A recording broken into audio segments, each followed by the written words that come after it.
विठ्ठल विठ्ठला हरि ओम विठ्ठला विठ्ठल विठ्ठल विठ्ठला हरि ओम विठ्ठला पांडुरंग विठ्ठला हरि ओम विठ्ठला पांडुरंग विठ्ठला हरि ओम विठ्ठला विठ्ठल विठ्ठल विठ्ठला हरि ओम विठ्ठला विठ्ठल विठ्ठल विठ्ठला हरि ओम विठ्ठला पांडुरंग विठ्ठला हरि ओम विठ्ठला पांडुरंग विठ्ठला हरि ओम विठ्ठला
पंढरीचे वारकरी ते अधिकारी मोक्षाची पुंडलिके दिलावर करुणा कर विठ्ठले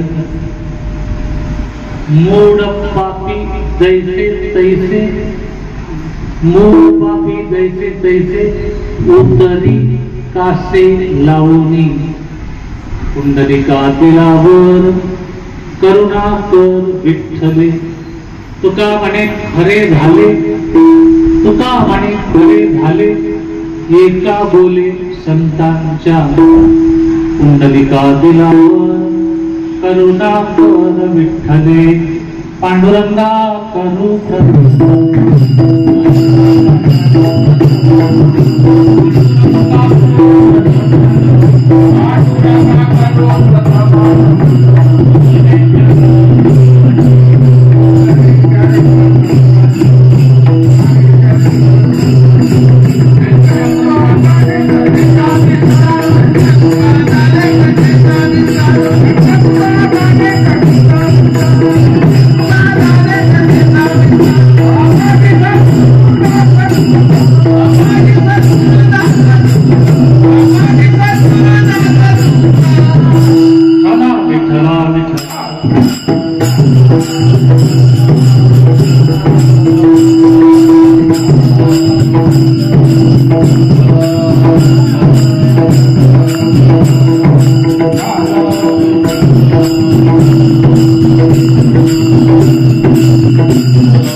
सेवेलागी सेवक झालो तुमच्या लागलो निज चरण अहो स्वामी तुकया देवा यावरीन करावा अभेद काय माझी वाणी मानेल संतांसी रंगवो चित्ताशी आपुलिया माझी वाणी तुझे वर्णी गुणना ऐसे देई प्रेम काही कळा नमो ज्ञानेश्वरा निवृत्ती उदारा सोपान देवा मुक्ताबाई नमो त्रिभुवन पावनी आद्यत्र जननी देवाची मनोजवम मारुत तुल्य वेगम जिते विजयम बुद्धिमतां वरिष्ठं वातात्मकं वानरयुतमुख्यं श्रीरामदूतं शरणं प्रपद्ये। राम राम दो अक्षरी मरा मरा येई उतरी। नारदे वाल्मिकेची उपदेश करी दो अक्षरी उतरा। जयांचे केली स्मरण होय सकळ विद्यांचे अधिकरण। ते शिवगुरूंचे चरण श्री गुरूंचे ते नमस्कार। विठ्ठला विठ्ठला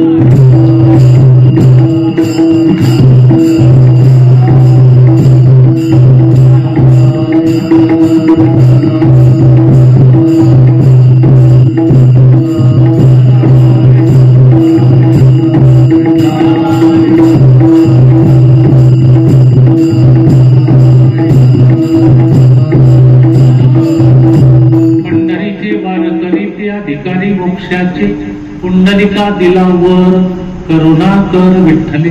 प्रस्तुत प्राप्त प्रसंगी श्री क्षेत्र कोथळी आईसाहेबांच्या समाधीस्थळी असलेलं हे गाव आणि याच गावातील आमचे परमस्नेही मित्र म्हटलं तरी चालेल की माझ्याजवळ अर्धा तास बसत शेतात जाताना असे वैकुंठवासी स्वर्गीय दिनकर रामू चौधरी यांच्या प्रथम वर्षी श्राद्धाच्या निमित्ताने उत्तर कार्यालय माझं कीर्तन होतं। प्रथम वर्ष श्राद्धाच्या निमित्ताने त्यांचे चिरंजीव मोठे भावांचं नाव काय अनंत दिनकर चौधरी, त्याचप्रमाणे संजय दिनकर चौधरी, त्याचप्रमाणे प्रदीप दिनकर चौधरी आणि हरिभक्तीपरायण नितीन दिनकर चौधरी, समस्त चौधरी परिवार या सगळ्यांच्या वतीने आज या ठिकाणी श्रीराम मंदिर कोथळी या तीर्थक्षेत्रावर कीर्तनाचा कार्यक्रम आयोजित केलेला आहे। नुकतीच पंढरीची वारी आज संपन्न झालेली आहे। आज गुरुपौर्णिमा आहे, त्यामुळे गुरुपौर्णिमेचा काला घेऊन सगळे वारकरी पंढरपुरातून घराकडे परतीला निघालेले आहेत। मी म्हटलं अभंग कोणता घ्यावा, असं वर्षी साधता असं काही दंडक नाही किंवा उत्तर कार्याचा अभंग घ्या, उपदेशपर घ्या, संतांचा घ्या, देवाचं वर्णन करणारा घ्या, विनंतीपर घ्या, असं काही बंधन नाहीये। नुकतीच पंढरीची वारी संपलेली आहे। जे गेले ते तर वारकरी बनलेच, पण जे गेले नसतील त्यांनी वारकरी व्हावं आणि तोही पंढरीचा वारकरी व्हावा, त्याचा अधिकार आजच्या अभंगामध्ये तो गोबारा सांगतात की ते अधिकारी मोक्षाचे। अभंग मोठा गोड आहे, सोपा आहे, सगळ्यांच्या पाठातला। 3 शब्दावर मी आज फक्त बोलणार आहे। एक, पंढरीचे वारकरी कोणाला म्हणावं। 2, अधिकारी म्हणजे काय, आणि 3, मोक्ष म्हणजे काय। विठ्ठल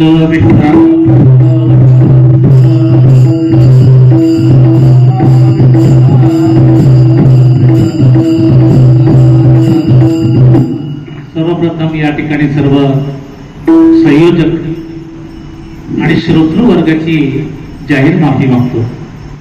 बसून कीर्तन करतोय, हा वारकरी संप्रदायाचा दंडक नाही, पण शारीरिक दुर्बलने एवढं वाटलं, पायी वारीला गेलो, मागच्या वर्षी गेलो होतो, तर या वर्षी थोडा प्रताप घडला। त्यांचे रतिराम महाराज खामखेडे ते जरा धावत्यात आली म्हणण्यात फार प्रसिद्ध आहे।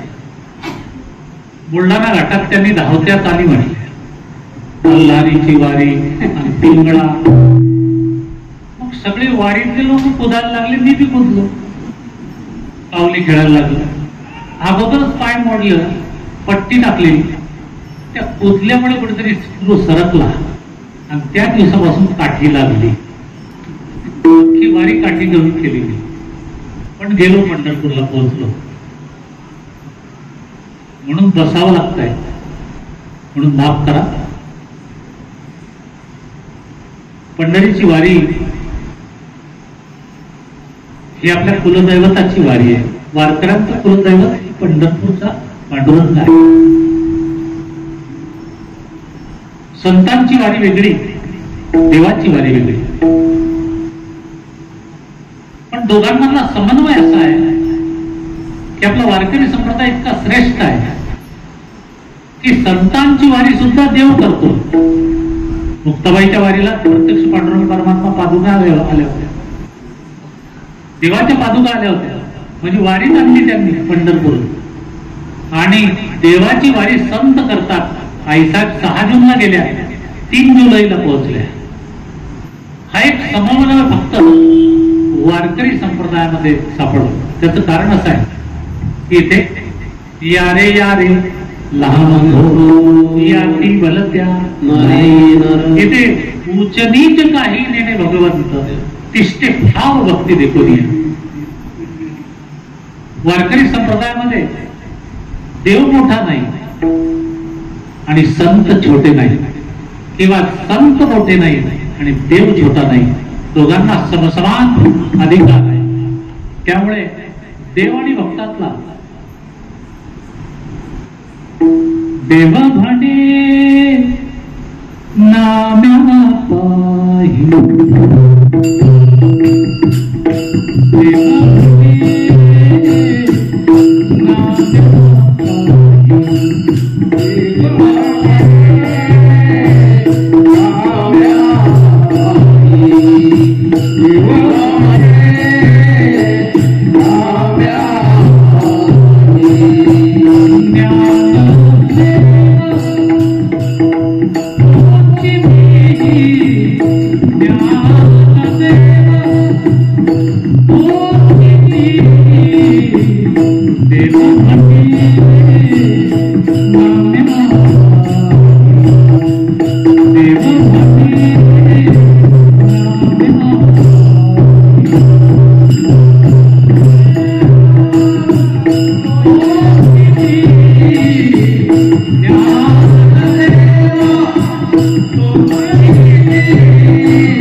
ज्ञानदेव तोची बिही. ज्ञानदेवात माझ्यात काही फरक नाही, मुक्ताबाईत आणि माझ्यात काही फरक नाही, निवृत्तीनाथांमध्ये माझ्यात काही फरक नाही, सोपान काकांमध्ये माझ्यात काही फरक नाही. आम्ही एकच आहे. तिथे लहान मोठा हा भेद नाही, किंवा देव आणि संत हा भेद. देव ते संत, संत ते देव, निमित्त त्या प्रतिमा. त्यामुळं एकमेकांच्या वारीला येणं, या दोन्ही गोष्टी आपल्याला वारकरी संप्रदायामध्ये पाहायला मिळतात. मग हे वारी नेमकं आहे काय? वारी म्हणजे वारंवार जाणे. आपलं इप्सित जे दैवत असेल त्या दैवतावर जाणे, त्याची पूजा करणे आणि तिथून प्रसाद घेऊन घरी येणे आणि परत पुढच्या वारीची वाट पाहणे, याला म्हणतात वारी. विठ्ठल विठ्ठल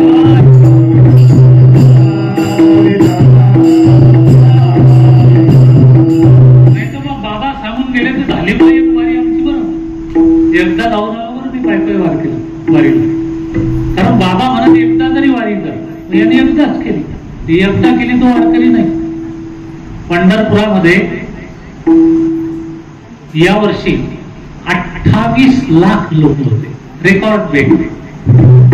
जगामध्ये एका देवाच्या दर्शनाला 28 लाख लोक कोणत्याही धर्मात, कोणत्याही पंथात आतापर्यंत आलेले नाही, एक वारकरी संप्रदाय सोडला तर.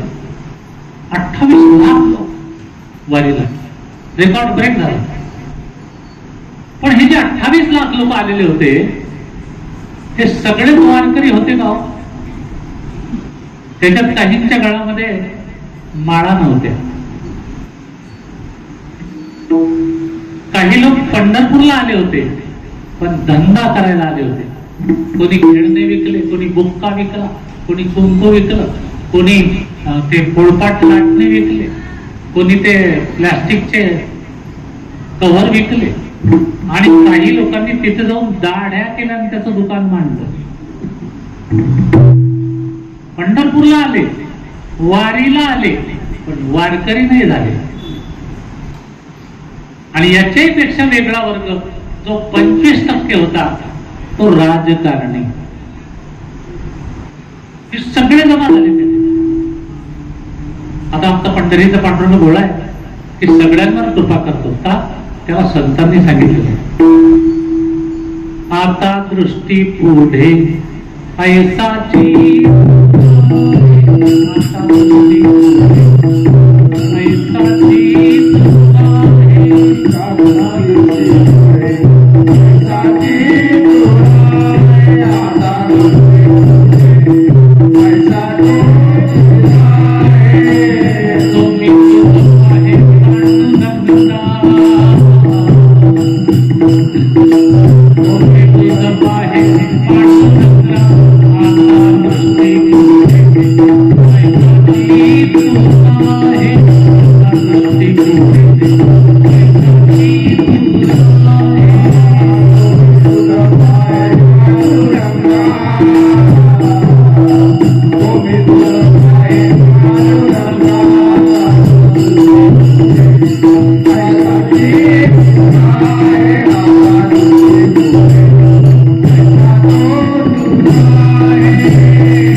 आता दृष्टी ऐसाची तुला जसा जो पाहिल त्याच्यावरती तू कृपा दृष्टी कर. मग तो बिगड मार्कडी असेल, तो राजकारणी असेल, तो दाड्या करायला आला असेल, तो खेळणे विकायला आला असेल, तो चोऱ्या करायला आला असेल. पंढरपुरात चोऱ्या करायला बी येतात. वाखरीहून जेव्हा दिंड्या पंढरपुरात प्रवेश करतात, आपल्याला विधी माहित आहे की आईसाहेब मुक्ताबाई वाखरीमध्ये सगळ्या दिंड्यांना घ्यायला गेल्याशिवाय, ज्ञानेश्वर महाराजांची आणि मुक्ताबाईची भेट झाल्याशिवाय दिंड्या वाखरीतून पंढरपुरात प्रवेश करत नाही. ती भेट संपन्न झाली, साडी जोडी दिली गेली की मग सगळ्या दिंड्या येतात. आता हे दिंडी येत असताना इतकी गर्दी त्या वाखरी रोडला की लोक त्या रथाचं दर्शन घ्यायला अशी गर्दी करतात.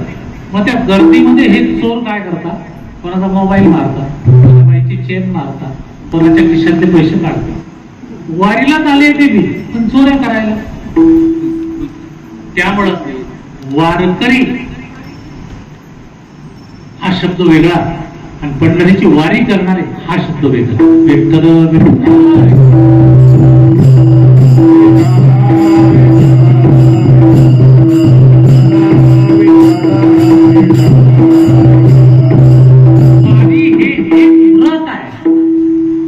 वारकऱ्यांचं व्रत आहे ते.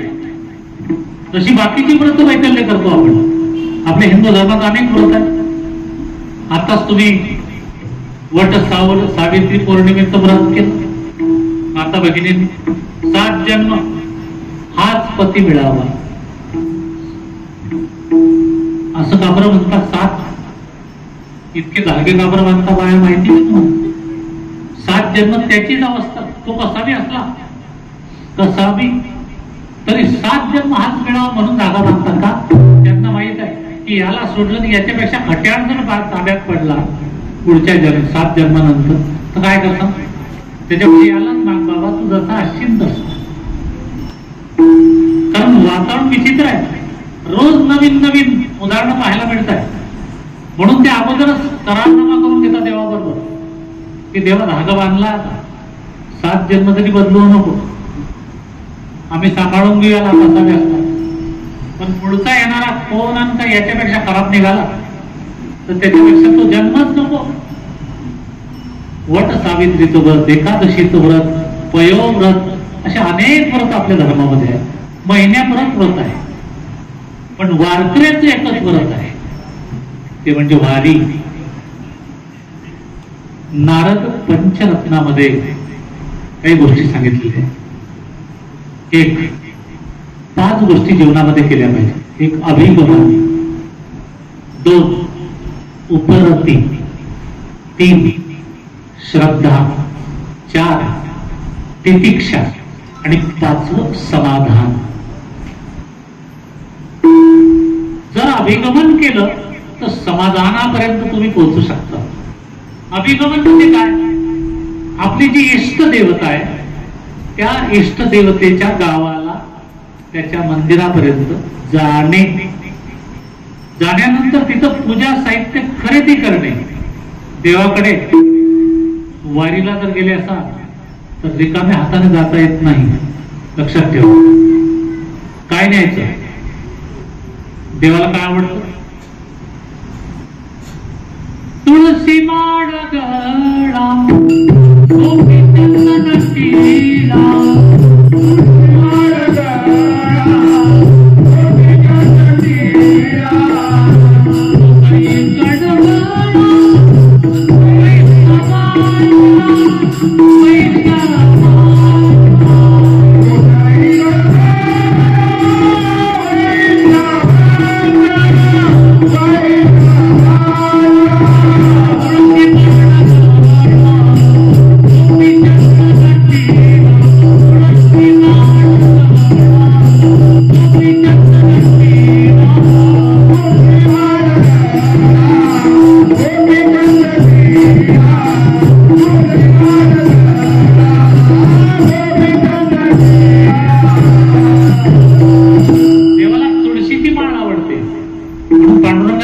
दर्शनाला जात असताना हातात तुळशीची माळ पाहिजे, बुक्का पाहिजे, तुम्ही कपाळावर टिळा लावलेला असला पाहिजे.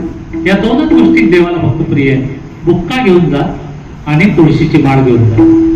नुसती नेऊ नका, तर ती देवाला अर्पण करा, त्याच्या पायावरती समर्पित करा, त्याच्या पायाचं चरणाचं दर्शन घ्या आणि माघारी परत येता येता त्याचं असं ध्यान करा घरी येईपर्यंत की पुन्हा त्याची वारी कधी येते याची आठवण तुम्हाला पडणार नाही, त्याचा विसर तुम्हाला पडणार नाही. असं देवाचं ध्यान करणे म्हणजे याला म्हणतात अभिगमन. याचाच सोपा अर्थ आहे वारी.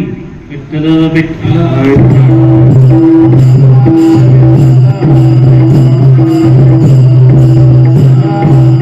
वारी केल्याने काय होईल? उपरती होते. उपरती, उपरती हा वेदांतिक शब्द आहे. त्याला वैराग्य हा शब्द थोडा मिळता जुळता आहे. आपण म्हणत नाही का संसारात त्याला उपरती झाली हो पंगत द्यायची, त्याला उपरती झाली हो वारीला जायची, त्याला उपरती झाली हो बुक्का लावायची, माळ घालायची. उपरती वेगळी आणि वैराग्य वेगळं. वैराग्य सोपं नाही बरं. नभे वैराग्य सोपं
मज बोलता न वाटे.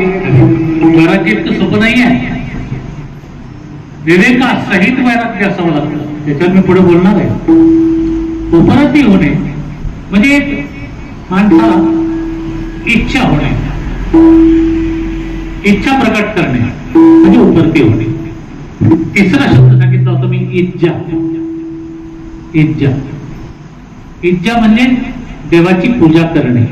देवाला जे साहित्य तुम्ही नेलंय त्याची पूजा करा, तिथे जाऊन पूजा करा. तुम्ही म्हणा महाराज ते सिक्युरिटी वाले 2 मिनिटात कंबर पकडताना भेटून देतात, पण आपण इतके वारकरी हुशार आहे की जाताबरोबर तयारीच ठेवायची, डायरेक्ट त्या पुजाऱ्याच्या हातात ते माळांचा बुक्का देऊन टाकायचं आणि निघून यायचं. त्या चरणाला स्पर्श मात्र त्याने कितीही पक्की कंबर धरली तरी स्पर्श केलाच पाहिजे. इतकी तत्परता वारकऱ्यामध्ये असली पाहिजे. त्याला इज्जा म्हणतात. इज्जा केल्यानंतर तितिक्षा, ही क्षमादेशक संपत्तीवर का 6 गोष्टी. तितिक्षा, तितिक्षा म्हणजे काय? आपल्यावर किती मोठं संकट आलं तरी हाती घेतलेलं काम कष्टा वाचून सहन करणे, याला तितिक्षा म्हणतात. अनेक प्रकारचे द्वंद्व येतात माणसाचे. आता हे मी कशाला गेलो होतो? पांडुरंगाच्या वारीला. आलंच की द्वंद्व. देवानेच पुजायला लावलं आणि नट बी सरकून टाकला.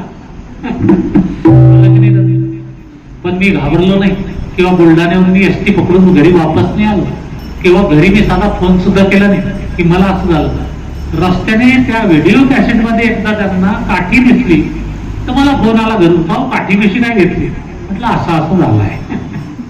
ते बीडला, माझा बेडून काय बोलत मी काय येईल. बीडला तर खास सोहळा असतो एकदम. आई साहेबांचा आजोळ आहे तिथे, आजोबांची समाधी आहे सोनोपंतांची, त्यामुळे बीडला खूप मोठा सोहळा असतो. एवढं वैभव सोडून आई साहेबांच्या सोबत आपण चालतोय तर द्वंद्व किती येऊ द्या, इतके द्वंद्व आले की चिखलीपासून पाऊस चालू झाला तर जालन्यापर्यंत बंदच नाही. नेमकं पाऊस पोहोचण्याची वेळ आणि पाऊस येण्याची वेळ एकच. बरोबर पोहोचण्याच्या अर्धा तास अगोदर पाऊस सुरू व्हायचा. सगळे वारकरी ओले झाले की मग जा कपडे घेऊन वाळत घाला आणि मग जेवण करा, असं होतं. आणि त्याच्यात चिखलीपासून असं आहे की चिखली ते आंबट नुसतं वरण, वारकऱ्याचं मरण. तो प्रसाद आहे, कोणालाच काही होत नाही. हा झालं तरी 2 ॲम्ब्युलन्स मागे असतात. सगळी व्यवस्था आहे. 200 स्वच्छतागृह सोबत दिले गव्हर्नमेंटने, महाराष्ट्र शासनाने. काहीच अडचण नाही वारीमध्ये. येऊ द्या द्वंद्व, पण त्याच्यातून न घाबरता कष्टा वाचून ते सहनशक्ती आपल्यामध्ये आली तर परमात्मा हा माणसाला समाधान देतो. समाधान. जीवनात समाधान नसेल तर काही उपयोग नाही. आपण म्हणतो बा काय करा, ठेविले अनंते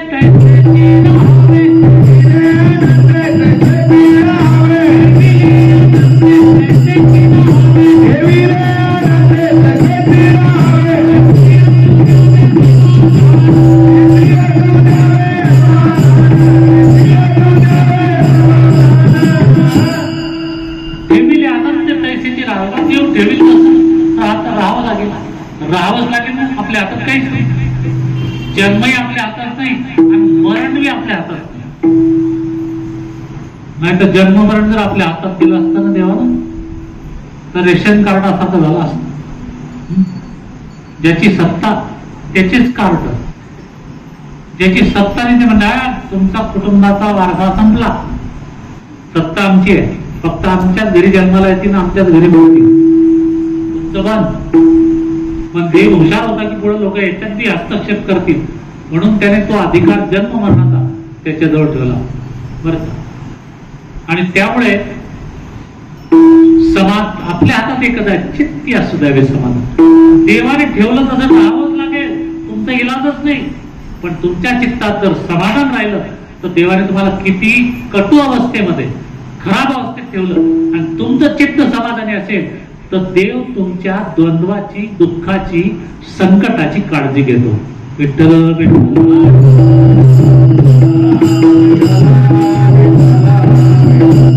मला फक्त दुःखच द्यायचं असतं, द्वंद्वच द्यायचं असतं, संकटच आणायचं असतं तर बुलढाण्याहून त्या देवाने मला गाडीत बसण्याची दुर्बुद्धी सुद्धा दिली असती. पण नाही दिली देवाने. देवाने सांगितलं काठी घे पण चाल, पंढरपूरला तू पोहोचशील. नुसता पोहोचलो नाही, तिथं कीर्तन केली अशा अवस्थेत. दिगंबर महाराज मठ आहे चिनावलकरांचा, रावेर यावत लागलेला फार सुंदर मठ आहे. इथं दरवर्षी माझं नवमीला कीर्तन असते आणि माझी दरवर्षी पंगत बी असते. यावर्षी जरा त्यांची इच्छा मोठी होती की आई साहेबाला मांडे आवडतं म्हणे. आता मांडे देऊ शकतो मी, त्याच्यात काय अडचण नाही, पैशाची काय अडचण नाही, पण मांडे आपल्या भागातल्या लोकांना बनवता येत नाही. आपल्याकडे पुरणपोळी बनते. मांडे हे एवढे मोठे असतात, ते खापरावर शेकतात. त्या हैराण मांडे ते म्हणत महाराज ते कुठून घ्या ना, पण आमची इच्छा आहे की तुम्ही मांडे भोजन देऊ शकता. एवढी मोठी पंगत कोणीच देणार नाही म्हटलं, तुम्ही द्या. कोठली म्हणून गाव आहे, कोठली, कोठडी नाही, कोठली तालुका भडगाव. ते सगळं गाव माझं शिष्य परिवार आहे. प्रत्येकाने माझ्या हातून वाढ घातलेली. त्यांना मी फोन केला की अशी अशी गोष्ट आहे. ते म्हणले माऊली चिंता करू नका, फक्त साहित्य जे लागेल त्याचेच पैसे पाठवा. गहू, हरभऱ्याची डाळ, गूळ, त्याचेच पैसे 70,000 रुपये त्यांना पाठवून दिले. ते डायरेक्ट बनवून गाड्या कॅरेट मध्ये भरून घेऊन आले. पंढरपूर गाडीचं भाडं सुद्धा त्यांनी माझ्याकडून घेतलं नाही. 3,000 लोकांचे मांडले. ही गंगाफळाची भाजी एकदम सुंदर असं नैवेद्य, सगळ्या वस्तू शिल्लक राहिल्या. पैसे जाऊ द्या हो, माझे गेले तर त्यापेक्षा त्यात अधिक जाऊ द्या का. मी रोजच दुसऱ्याच्या घरी जेवतो, रोज कीर्तन मला, त्यामुळे संध्याकाळचं जेवण दुसऱ्याच्याच घरी. मग दुसऱ्याच्या घरी जा जेवण्यासाठीच मी जन्म घेतलाय का. माझं बी कर्तव्य कोणाला खाऊ घालायचं, कोणाला खाऊ घालायचं. तर म्हटलं सगळ्या महाराष्ट्रातून जाती भेद विसरून, पंथ विसरून वारकरी येतात, त्यांना खाऊ घालू. म्हणून तिथे दरवर्षी मी माझी पंगत देतो आणि कीर्तनही करतो. देवाला वाटलं असतं तर त्याने मला बुलढाण्यात परत आणला असता, पण ते द्वंद्व कष्टातून सहन करण्याची आणि माझ्या चित्तात समाधानी वृत्ती ठेवण्याचं काम देवाने केलं, म्हणून वारी पूर्ण झाली. अशी अवस्थेने सांगण्याचा मतेचा अर्थ असा आहे की या समादेशक संपत्तीमध्ये या 6 गोष्टी ज्या आहेत या वारी करताना आवश्यक आहे. शम म्हणजे अंतःकरणातल्या विषयाचा निग्रह करता आला पाहिजे वारीत. दम बाह्य विषयांचा त्याग, बाह्य इंद्रियांना ज्या विषयाची ओढ आहे त्याचा त्याग वारीत करता आला पाहिजे, तर पंढरीचा वारकरी बनता येईल. श्रद्धा, श्रद्धा म्हणजे काय. ते लहानपणी माझी वारी वयाच्या 6व्या वर्षी सुरू झालेली. आता ही माझी 59 नंबरची वारी होती या वर्षी. कंटिन्यू याच्यात खंड नाही, फक्त 2च वाऱ्या यातल्या मी पायी केलेल्या आहेत. 57 वाऱ्या गाडीने केल्या, कारण माझी आई वारकरी होती. ती वारी कधी तिचे आयुष्य मरेपर्यंत चुकली नाही. मरेपर्यंत तिचे डोळे दिसणे बंद झाले तरी मी म्हणे भाऊ गाडीत टाकून नेलच होतो मी. तेव्हापासून आतापर्यंतच्या वारीमध्ये मी अनेक महात्म्यांचे चिंतन त्या ठिकाणी ऐकलेले आहे. विशेष म्हणजे असं भाग्य आहे की परमपूज्य डोंगरेजी महाराज, डोंगरेजी महाराज म्हणजे काय, विभूती देवच. ते भागवत कथा व्यासपीठावर बसायला सांगायला बसले, त्याच्या 5 मिनिट अगोदर ते वृंदावनला आत्मपरिक्रमा मारून येतात. हे विज्ञान करत्या समाजाला अतिशयोक्ती वाटेल किंवा 9 वाजता कथा सुरू होते आणि 8:45ला वृंदावनला जाऊन 9 पर्यंत माणूस कसा काय परत येईल. वृंदावन 1500 किलोमीटर येतो, दिल्लीच्या जवळ, मथुरेच्या. पण लोकांनी तपासलं त्यांना की हे सांगता ते खरं आहे काय. तर काही लोक सप्ताह सुरू होण्याच्या अगोदर वृंदावनला जाऊन बसले आणि पाहिलं तर महाराज खरंच 9ला 5 कमी असताना तिथे परिक्रमा मारत होते आणि 5 मिनिटांनंतर तिथून गायब. तर पंढरपुरात तनपुरे महाराजांच्या मठात व्यासपीठावर त्या डोंगरेजी महाराजांची कथा मी वयाच्या 11व्या वर्षी ऐकली. त्यांनी कथेत एक असं सांगितलं की आपले जे गुरु असतात, आज गुरुपौर्णिमा आहे, गुरु दाविली या वाटा येऊनी विवेकी तीर्थ कथा दोन्ही बळकटा बुद्धीची जेणे. गुरुची पूजा का करावी, गुरु जीवनामध्ये का असावा याचं विवेचन ज्ञानेश्वरीमध्ये माऊलीने सांगितलंय की तो वाट दाखवतो माणसाला, तो आपला विवेक जागा करतो आणि आपल्या बुद्धीमध्ये मन आणि अहंकार रूपी जो मळ घुसलाय तो धुवून काढतो, म्हणून त्याला गुरु म्हणलं पाहिजे. आणि संप्रदायात असं सांगतो की माणसाने एक तरी आध्यात्मिक गुरु केल्याशिवाय मरूच नये. विठ्ठल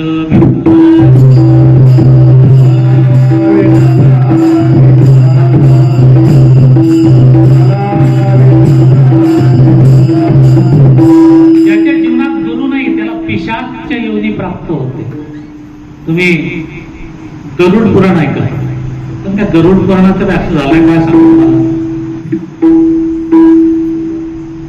गरुड पुराणाचा एक छोटासा ग्रंथ भेटतो, त्याच्यात फक्त प्रेत कल्प सांगितलेला आहे. गरुड पुराणाचे 3 भाग आहेत. एक धर्मकांड, 2 आचरण कांड आणि शेवटचा भाग आहे प्रेतकल्प. आपल्याकडे गरुड पुराण लावलं की फक्त प्रेतकल्प सांगता, सुतक पाळायचं की नाही पाळायचं, काय गती होते काय सद्गती प्राप्त होते, एवढंच सांगतात. गरुड पुराण धर्मकांडापासून वाचलं पाहिजे की आपली उत्पत्ती कुठून आहे, आपलं आचरण कसं असावं, आणि त्याच्यानंतर या सगळ्या गोष्टी ऐकून लक्षात येते की माणसाला प्रेत योनीत जायचं आहे का डायरेक्ट 13व्या दिवशी पिंडदान होता बरोबर वैकुंठात जायचं आहे. विठ्ठल विठ्ठल.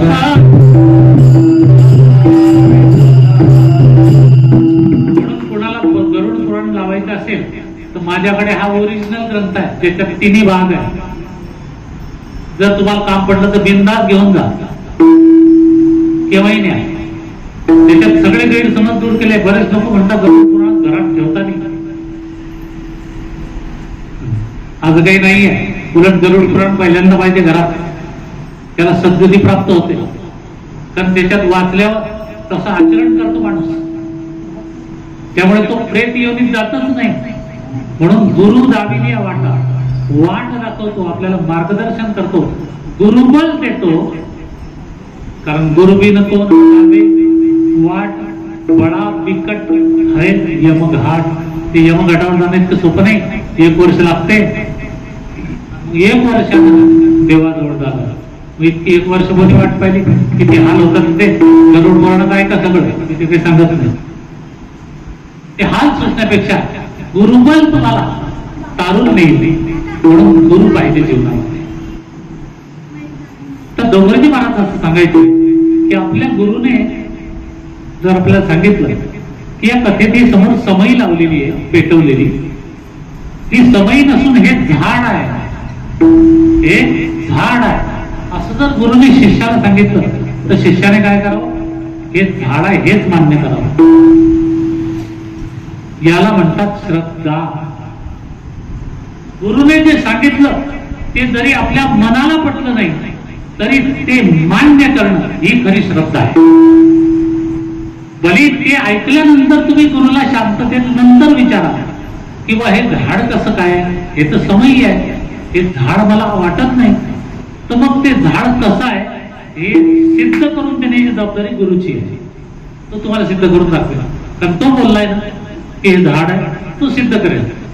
पण तुम्ही मनात विकल्प आणू नका की हे झाड नाही समई आहे, म्हणजे तुमची श्रद्धा नाही. त्याचा गुरुने सांगितलेलं जसंच्या तसं मान्य करणं हीच खरी श्रद्धा आहे. मग जर गुरुची इतकी ताकद आहे तर देवाची संताची किती ताकद असेल.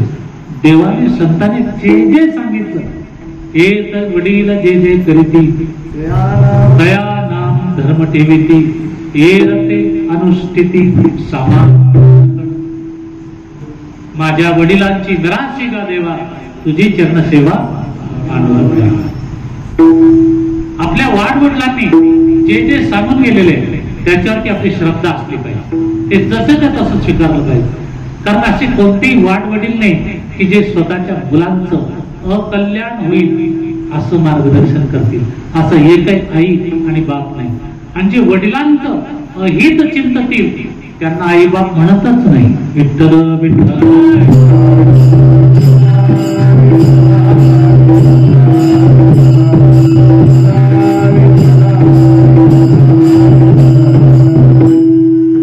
आणि म्हणून श्रद्धा जीवनामध्ये असली पाहिजे. या सगळ्या गोष्टी संपत्तीमध्ये येतात, गुरु आपल्या नारद पंचरत्नामध्ये येतात, आणि त्या केल्या तर वारी होते. वारी झाली तर माणूस पंढरीचा वारकरी होते. म्हणजे पंढरीचा वारकरी होण्यासाठी इतक्या गोष्टी जीवनामध्ये आवश्यक आहे. बर, वारकरी समजला आम्हाला, पण त्याचं फल काय? कारण कुठलीही गोष्ट करत असताना मानवी स्वभाव आहे की एखादी गोष्ट मी तुम्हाला सांगितली तर पहिला त्या ऐकल्यानंतर तुमच्या मनात काय येते? महाराज सांगताय ते करू आम्ही, पण याच्यापासून फल काय? हा पहिला मुद्दा. तो माणूस नास्तिक असो का आस्तिक असो, एखाद्याने एखादी गोष्ट तुम्ही आचरण करा असं सांगितलं की पहिला प्रश्न आपल्या मनात येतो की महाराज याच्यापासून फल काय? का हे साधन तुम्ही जे सांगितलं वारीत, हे अफल आहे का? हे अल्प फल आहे का? हे महत् फल आहे का? याच्यातलं कोणतं आहे? जर अफल साधन सांगितलं गुरुने तर ते कोणी करायला तयार होईल का? मूर्ख सुद्धा तयार होत नाही. ज्या साधनापासून कोणतंच फल नाही ते करेल का माणूस? कोकणात एक माणूस होता, कोकणात त्याच्या घरासमोर 7 सुपारीचे झाड होते. कोकणात ते सुपारी पिकते. त्याने दौंडी पेटवली गावात की माझ्या घरासमोर असलेले 7 सुपारीचे झाड जे आहेत याच्यावर एका दमात जो चढेल आणि खाली उतरेल त्याला मी 7व्या झाडावरून खाली उतरल्यावर बक्षीस देईल. मग काही पारंगत लोक होते त्याच्या गावात, ते दौंडी ऐकून त्याच्या घरी आले. म्हणे महाराज तुम्ही सांगितलं की 7 झाडावर तुम्ही एका दमात चढा आणि उतरा खाली, हे आम्ही करायला तयार आहे, तुम्ही बक्षीस द्यायला तयार आहे, पण बक्षीस काय देणार हे सांगा. तो म्हणजे जर तुम्ही पहिल्या झाडावर चढले असं करत करत 7व्या झाडावर खाली उतरले एका दमात तर मी तुम्हाला मूठभर फुटाने देईल. सांगा आता इतकं कठीण काम मूठभर फुटाण्यासाठी मूर्ख माणूस तरी करेल काय? नाही करणार. हे अल्पफल साधन आहे. काही साधन अफल आहे, फळच मिळत नाही. एकाने सांगितलं की कावळ्याच्या तोंडात दात किती असतात? कावळ्याच्या तोंडात तसं पाहिलं तर कावळा हा शब्द आपल्याला फारसा आवडत नाही, कारण कावळ्याचं काहीच चांगलं नाही. कावळा फक्त पितृपक्षातच आपल्याला जरासा बरा वाटतो, कारण त्याची गरज भासते आपल्याला की आपल्या पिंडाला तो शिवला पाहिजे, म्हणजे आपल्या पितरांपर्यंत घास पोहोचेल. एरवी कावळ्याला कोणी चांगलं म्हणत नाही, पण तरी बी कावळाचं काहीच चांगलं नसलं तरी कावळा परवडला. पण नास्तिक दोन कावळे नाही परवडले. विठ्ठल विठ्ठल.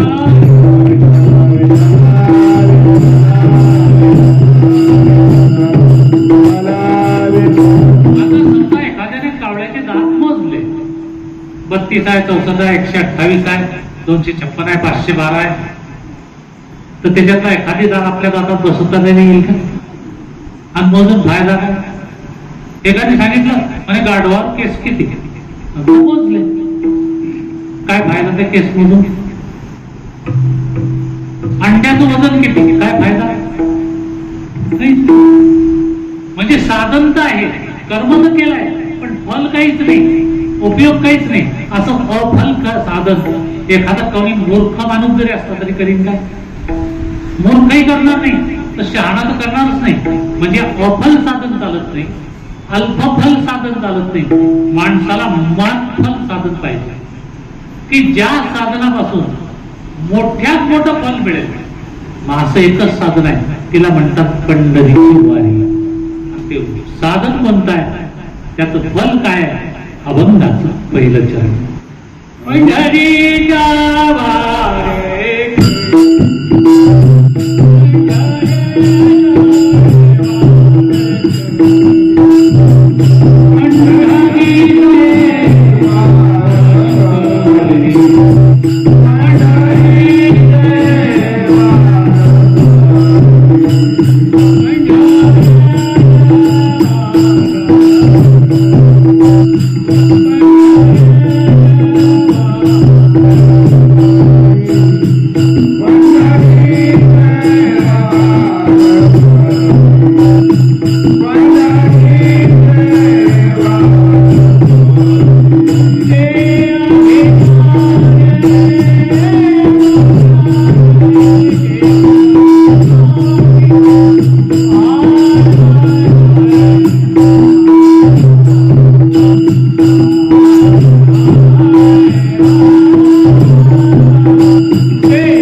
ते अधिकारी मोक्षाचे. पंढरीच्या वारीचं फल काय? वारकरी होण्याचं फल काय? महत् फल आहे की ते अधिकारी, जो पंढरीचा वारकरी म्हणून वारीला गेला त्याचा अधिकार केवढा आहे? त्याला मोक्ष मिळतो. आता अधिकार या शब्दाविषयी पंढरीचा वारकरीचा आपण पाहिलं. आता अधिकार शब्दाविषयी बोलतो. अधिकार शब्दाचे दोन अर्थ आहेत. एक अधिकार म्हणजे पात्रता, आणि अधिकार शब्दाचा दुसरा अर्थ आहे हक्क किंवा वारसा. विठ्ठल विठ्ठल.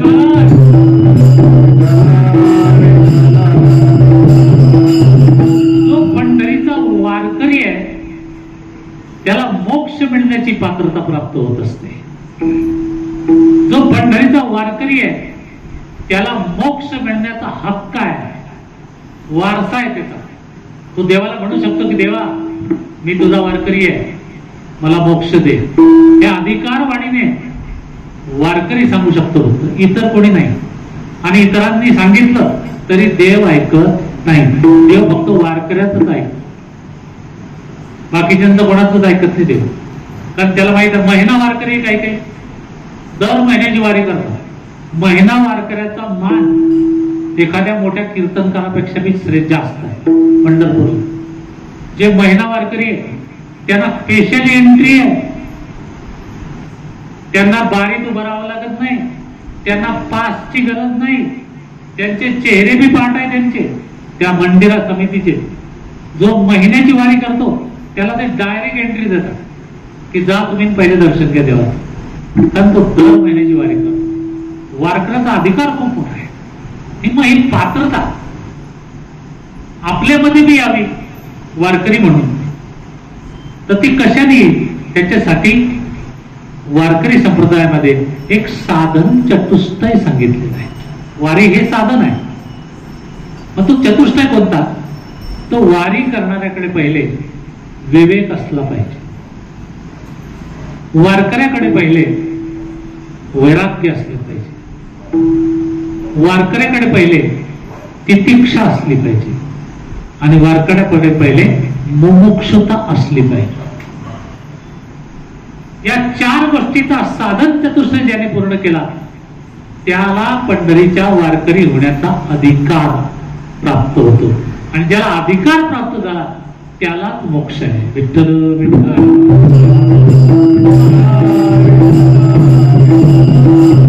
आता विवेक पाहिजे. मग विवेक नाव ठेवलं तर येईल का? मग विवेक नावाचे अनेक माणसं आहेत. एक मोठं नाव आहे विवेकानंद, आणि दुसरं बी एक नाव आहे मोठं विवेक ओबेरॉय. याच्यातला कोणता खरा विवेक? विवेकानंद खरा. का?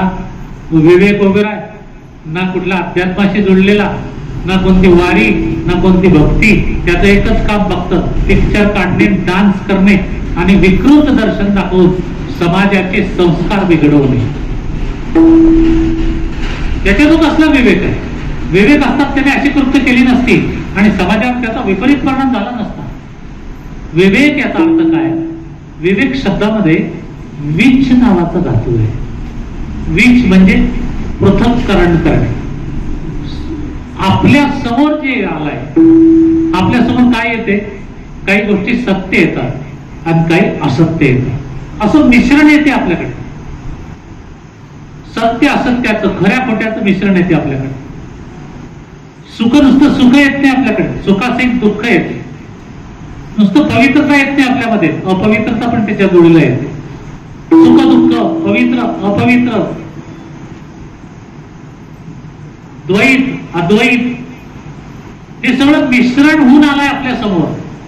याच्यातलं वेगळं करता आलं पाहिजे. वेगळं करण्याची क्षमता कोणात आहे?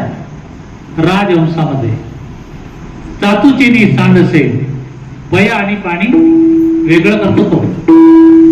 म्हणजे दुधामध्ये पाणी आहे पण ते पाणी वेगळं आणि दूध वेगळं करण्याची क्षमता फक्त राजहंसात. राजवंशामध्ये. तर आपल्या समोर जे मिक्स आलाय, मिश्रण आलाय, खऱ्या खोट्याचं, पवित्र अपवित्रचं, सुख दुःखाचं, ते वेगळं वेगळं करता आलं पाहिजे. आपल्याला ते वेगळं करण्याची विवेक अजून नाहीये. जर नसता, जर आपल्याला विवेक असता तर बऱ्याच लोकांना दुःख झालं. तर आपल्याला सुद्धा काय व्हायला पाहिजे? दुःख. आपल्या शेजाऱ्याला दुःख झालं, आपल्याला दुःख व्हायला पाहिजे की नाही? तो शेजारी माणूस आहे तो आपल्यासारखा. पण आपल्याला बऱ्याचदा असं पाहायला मिळते की शेजाऱ्याला जर दुःख झालं तर आपल्याला सुख होते. बरी मोटर जळाली त्याची, बरा बाप खाली पडलं त्याचं वादळात, बरा मका गेला त्याचा, बरे कांदे सडले त्याचे. मग त्याला दुःख झालं, त्याचं नुकसान झालं आणि आपल्याला इतकं सुख वाटतं.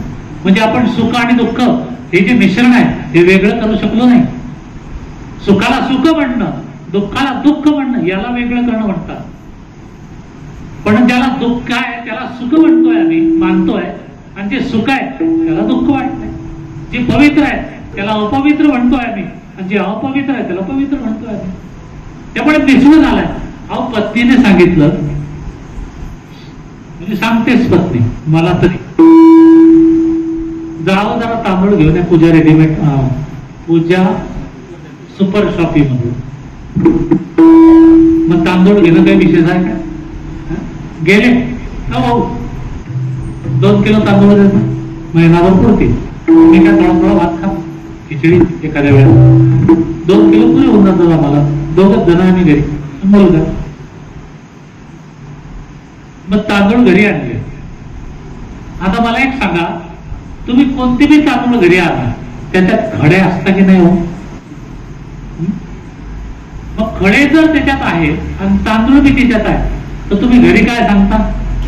हे घे, तू सांगितले होते तांदूळ, हे आणले, हे आणले तांदूळ. ते तू नुसते तांदूळ आहे काय? खड्यासहित तांदूळ आहे.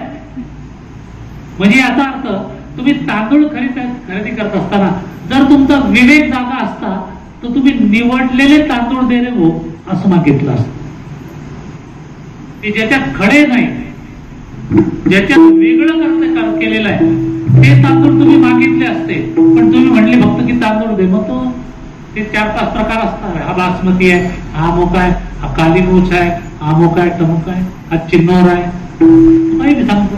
मग आपल्या भावात जे बसलं ते आपण फक्त भावाकडे पाहतो, पण ह्याच्यात खडे किती मिक्स केलेले हे पाहत नाही. का? आपला विवेक तेव्हा जागा नसतो. आपल्याला वेगळं करण्याची बुद्धी त्यावेळेला होत नाही. विवेक म्हणजे वेगळं करणे. पवित्राला पवित्रच म्हणा, द्वैताला द्वैत म्हणा, अद्वैताला अद्वैत म्हणा. पण काय, जे पवित्र आहे त्याला अपवित्र म्हणू लागलो आम्ही. उदाहरण सांगू तुम्हाला. शास्त्रामध्ये 5 गोष्टी दिल्या ज्या खूप पवित्र आहेत, पण आपल्या दृष्टीने ते आपल्याला अपवित्र वाटतं. पहिलं, गाईचं दूध. गाईचं दूध कसं निघते माहित आहे सगळ्यांना? सगळ्यांच्या घरी गाई असते. त्या गाईच्या दूध काढण्या अगोदर तिच्या वासनाला सोडावं लागते गाईजवळ, तरच गाय दूध देते. असं दूध देत नाही गाय. मग आता अगोदर वासराला सोडलं. वासराने काय केलं? तिचं दूध पिलं, दुधाला तोंड लावलं. तोंड लावल्यामुळे ते दूध काय झालं? उष्ट. वासराने तोंड लावलं की नाही त्याला, ते दूध झालं उष्ट. मग जर समजा एखादा उष्टा पदार्थ आपल्या समोर आला तर तो आपल्याला चालतो काय? आपल्या स्वतःच्या पोटच्या मुलाचं उष्टा अर्धा पाणी नाही पितो आम्ही. एक पाणी फेकून तो ग्लास धुतो, नंतर वेगळं पाणी घेऊन पितो आम्ही. त्या उष्ट्याला आम्ही अपवित्र मानतो, पण ते किती पवित्र आहे. ते दूध जरी गाईचं उष्ट असलं तरी त्या वासराला बाजूला केल्यानंतर जे दूध तुम्ही ओढून घरी आणता ते दूध तुम्ही पंचद्रव्यात देवपूजेला वापरतात. म्हणजे देवपूजेला चाललं ते उष्ट कसं आणि ते अपवित्र कसं? विठ्ठल विठ्ठल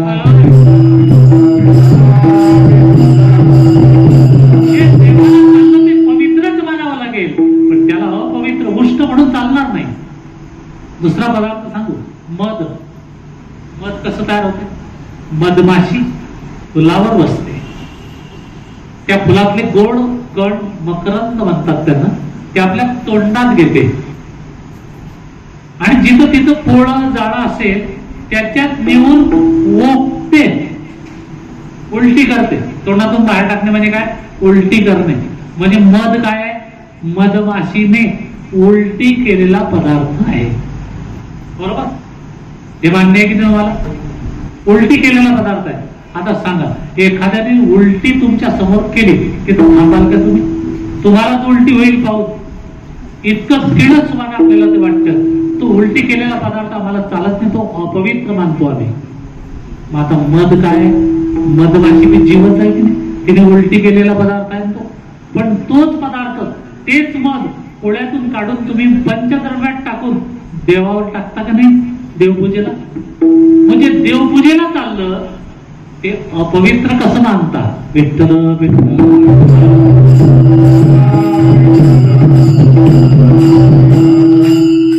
तिसरं सांगतो, प्रेतावरील वस्त्र. माणूस मेला की त्याचं प्रेत बनतं. त्या प्रेताला तुम्ही काय करता? शेवटच्या दिवशी सोहळा करता, सजवता, त्याला नवीन कपडे आणि स्मशानात घेऊन जाता. खरं सांगा, त्या प्रेताला त्याच्या कपड्यांना ज्याने ज्याने स्पर्श केला तो घरी आल्यावर आंघोळ केल्याशिवाय राहतो काय? का करतो आंघोळ? त्याला अपवित्र मानतो आम्ही.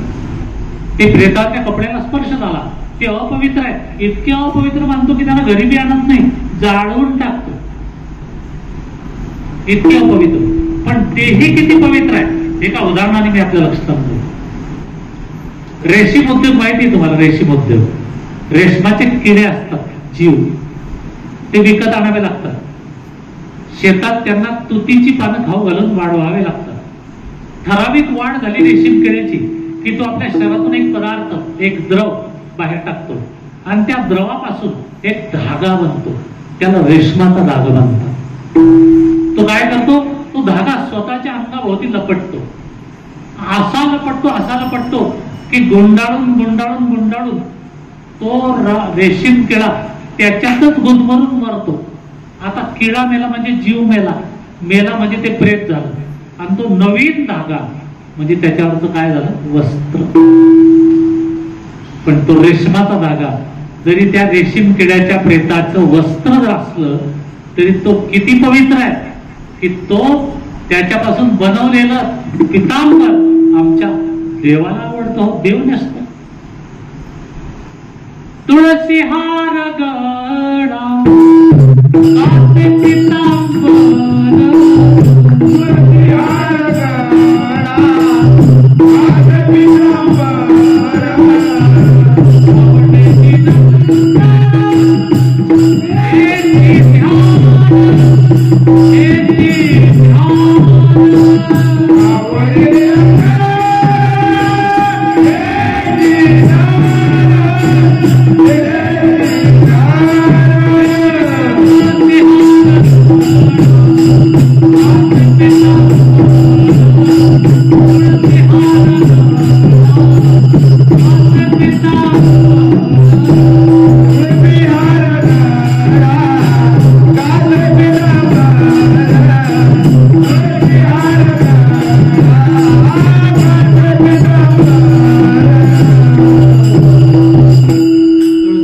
गडा कासे पितांबर, देवाला आवडतो पितांबर.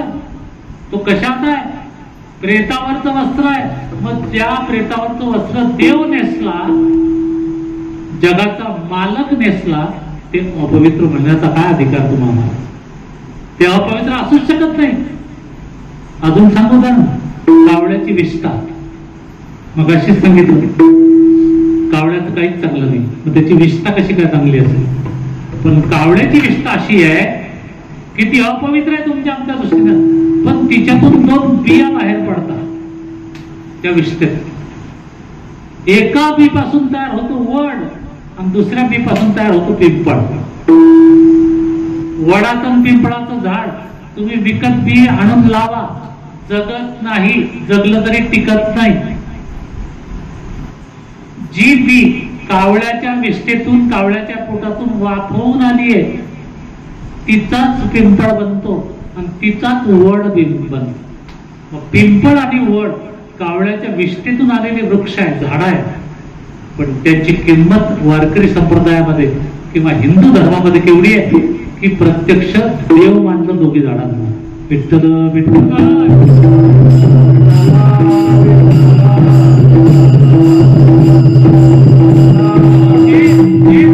देव म्हणून मान्यता पावली आमच्या धर्मात. ते जरी कावळ्याच्या विष्ठेतून आले तरी अपवित्र कसे का असू शकतील? म्हणून मग असं सांगितलं विवेकाचा अर्थ काय? जे पवित्र आहे त्याला पवित्रच म्हणणे, जे अपवित्र आहे त्याला अपवित्रच म्हणणे, जे सुख आहे त्याला सुखच म्हणा, जे दुःख आहे त्याला दुःखच म्हणा, जे अद्वैत आहे त्याला अद्वैतच म्हणा, जे द्वैत आहे त्याला द्वैतच म्हणा. हे पृथक्करण, हे मिश्रण, वेगळं करण्याची क्षमता आपल्यामध्ये येणं म्हणजे आपला विवेक जागा झाला. आणि विवेक जागा तेव्हाच होतो की ज्या वेळेला माणूस ज्ञानाचा अधिकारी बनतो. ज्ञान असे ज्ञानाने मोक्ष मिळतो, कर्माने मोक्ष मिळतो, योगाने मोक्ष मिळतो आणि भावानेही मोक्ष मिळतो. परंतु ज्ञानाचा अधिकारी व्हायचा असेल तर पहिल्यांदा विवेक जागा पाहिजे. ज्याला पृथक्करण करता येते त्याला योग्य ज्ञान कोणतं, अयोग्य ज्ञान कोणतं हे कळते. आज काय झालंय, जे योग्य ज्ञान आहे ते समाजासमोर मांडलं जात आहे, पण त्याची प्रसिद्धी होत नाहीये. संजीव भाऊंना मी विशेष धन्यवाद देतो की ते आध्यात्मिक कीर्तन असेल तर त्याची रेकॉर्डिंग करतात आणि ते लाईव्ह करतात. म्हणजे जे आध्यात्मिक कीर्तन करणारे कीर्तनकार आहेत त्यांचं ज्ञान हे जगापर्यंत पोहोचलं पाहिजे. आज हे फार कमी घडतं.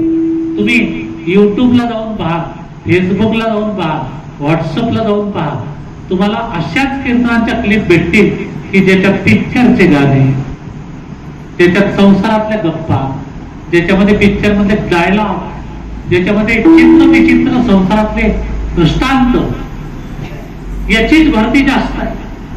जे आध्यात्मिक भाग आहे, जे आध्यात्मिक ज्ञान आहे, जे आपलं कल्याण करणार आहे ते कोणी त्याचा मीडियावाले प्रसिद्धी करत नाही. कारण मीडियावाल्याला काय पाहिजे, फॉलोअर्स पाहिजे. मग जर हे आध्यात्मिक ज्ञान सांगितलं जगाला तर त्याला कोण फॉलोअर भेटणार आहे? ते म्हणतील हे ऐकता ऐकता तर झोप लागते महाराज, हे ऐकता ऐकता झोप लागते. पण जर आम्ही फेसबुक आणि व्हिडिओ याचे क्लिप पाहिल्या फेसबुकवरच्या, युट्यूबवरच्या, तर त्याच्यामध्ये मोठे मोठे डायलॉग मारलेले असतात, चांगला चांगला अभिनय करतात कीर्तनकार, ऍक्टिंग. एक कीर्तनकार बघितलं मी, त्याला कीर्तन घेतलं त्याचं तर 50,000 लागतात एका कीर्तन. तो कीर्तनाला येण्याच्या अगोदर ब्युटी पार्लर मध्ये जातो. माणूस आहे बरं, कीर्तन करणारा माणूस आहे, केसबाई सारखे. तो ब्युटी पार्लर मध्ये जातो, 3,500 देऊन मेकअप करतो पहिले आणि मग कीर्तनाच्या गावाला येतो. रोज बरं, त्याला माहित आहे 50 भेटायचे, ते 3.5 गेले तरी 46 राहिले ना, त्याला काय फरक आहे त्याचा? आता सांगा, मेकअप करून आला आणि कीर्तन मध्ये काय सांगतो तो, आथाना बाया तशा रडतीस, तथाना बाया तशा रडतीस. कारण बायांचं रडणं सांगतो कीर्तनात. अभंगार बोल ना, पण अशा महाराजची चलती त्याची एकही तारीख रिकामी नाही महाराज, एकही तारीख रिकामी नाही त्याची. त्याचे कीर्तन ऐकायला हे दुरून दुरून लोक येतात गाड्या घेऊन, 5,000, 10,000, 15,000 समाज नाचतो, चित्रविचित्र हावभाव करतो. पण त्याची चलती आहे का माध्यमाने नेमकं विवेक जागा ठेवून असंच पुढे फॉलोअप केलं पाहिजे, असं समाजाकडून मांडलं पाहिजे की समाजाला सुद्धा विवेक जागा होईल ते ऐकून किंवा खरं काय आहे, खोटं काय आहे, पवित्र काय आहे, अपवित्र काय आहे, सुख कोणतं आहे, दुःख कोणतं आहे, हा गैरसमज दूर झाल्याशिवाय आपल्याला सुखाचे दिवस अनुभवता येणार नाही. सुख दुःखातला फरकच कळला नाही, पृथक्करण करता आलं नाही आणि सुखी होण्याची अपेक्षा करताय. कसं काय सुख मिळेल तुम्हाला? सुखालागी कधीसी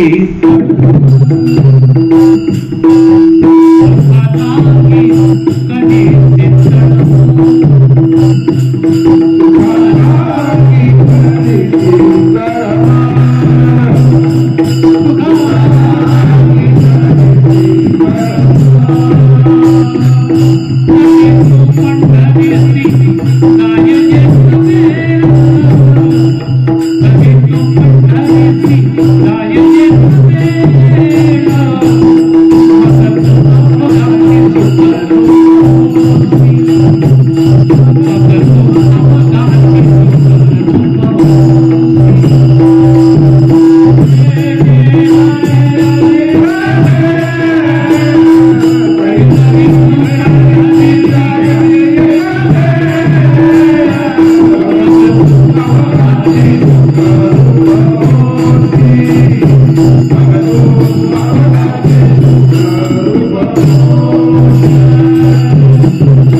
जन्मोजन्मीचे दुःख विसरशी. जन्मांतरीचे जे दुःख आहे ते का विसरता येत नाही? विवेक जागा नाही आहे. पंढरीचा वारकरी होऊन गेला नाही पंढरीला, म्हणून विवेक जागा नाही झाला.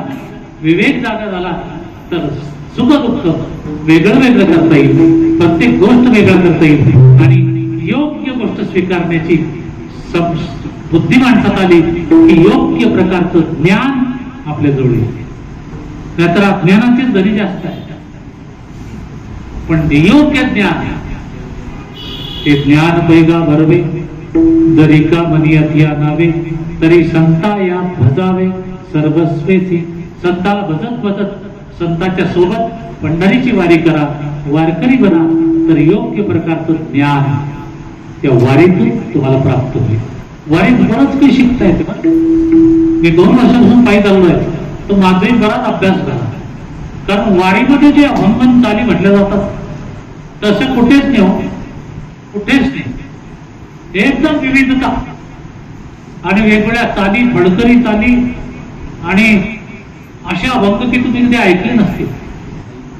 नाट, बहिरे, आंधळे, पांगळे सगळे गायले जातात. काकड्यात आपण एखाद दुसराच म्हणतो, तिच्यात भरपूर वासुदेव, उपाड्या, काय आनंद आहे. सकाळ झाली, उठा पांडुरंगा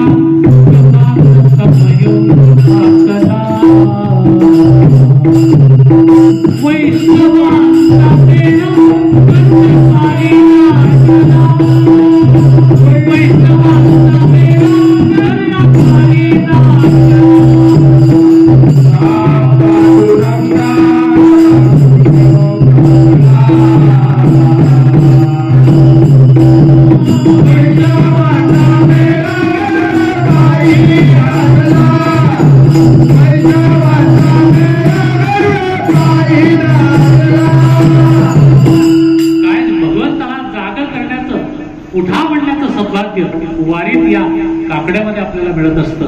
आणि म्हणून खरंच ज्ञान वारकरी बनल्यानंतर प्राप्त होते माणसाला. आणि ज्ञानाचा अधिकारी जो होतो तो मोक्षाचा अधिकारी प्राप्त होतो.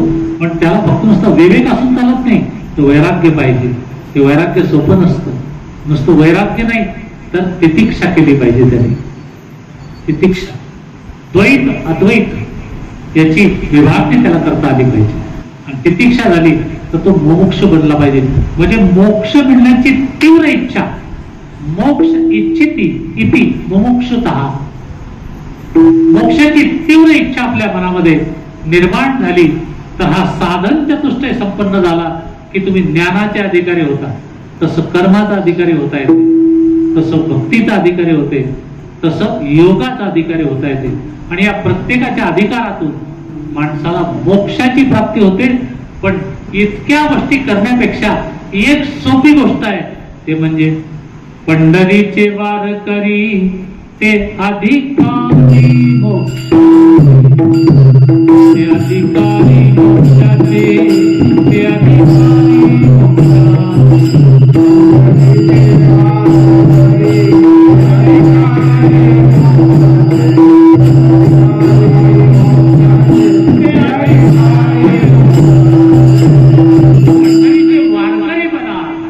तर मोक्षाचा अधिकार सहज साध्यपणे तुम्हाला प्राप्त होईल.